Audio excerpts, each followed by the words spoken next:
A 33-year-old murder mystery has finally come to a close after the man who reportedly carried out the murder called a local news station to say that he was the one responsible for killing 13-year-old Carrie Ann Jopek all the way back in the 80s, Jose. Now, why he apparently decided that day was the right day to do it after 33 years, nobody really knows. But anyways, this is what happened, and this is everything that he said to this TV station when he called. He said that he was at a party with Carrie Ann. At the time, he was a little bit older. He was in his 20s. She was only 13 years old at the time.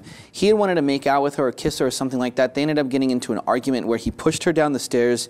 He thought she was unconscious. He proceeded to rape her. When he found out that she was still, when she wasn't alive, when she wasn't just unconscious, she was actually dead, he decided to bury her underneath a porch. No one found her for 17 months until a contractor doing work on that house was tearing up the porch and found the dead body of poor Carrie Ann Jopek. What do you think? After 33 years, this man makes the call. And why do you think he called the news station and not maybe the police of all people? I mean, I think it's a very unfortunate situation. I feel for the family of this girl. Finally, they might have some closure and some solace in this situation, finally knowing exactly what happened to their daughter. That will never bring the daughter back. I think the remorse and years of you know, if we're talking about a young person, there's no pardon or there's no consideration for his action whatsoever, but you could imagine that after 30 years, it could eat him inside. And like you said, maybe some sort of recognition from the public, and that's why he did it in a public forum, because if it was an honest change of heart where he says, I need to pay for my crimes, I would just walk into the station and surrender.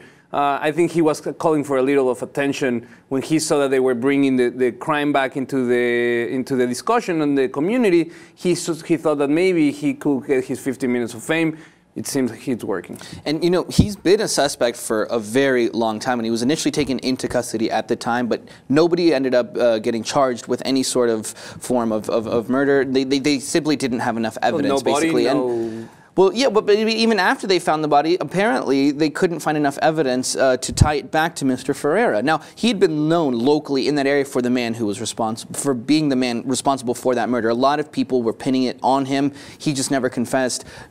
Cops weren't able to pin it on him either. So I think you're right. Ultimately, it ate at him little by little, and after all this time, even he couldn't hide from his own conscience, and he went in there and he decided to turn himself in. Apparently, according to WISN 12, the news station that he called, that phone call raised several red flags, and they obviously called the authorities right away.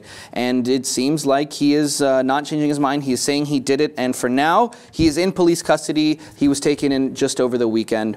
So let us know what you guys think in the comments below. Someone calling in and turning themselves in after 33 years. What do you think the reason he did it was? Let us know in the comments below. And if you haven't already, subscribe to the LibTV2 for more.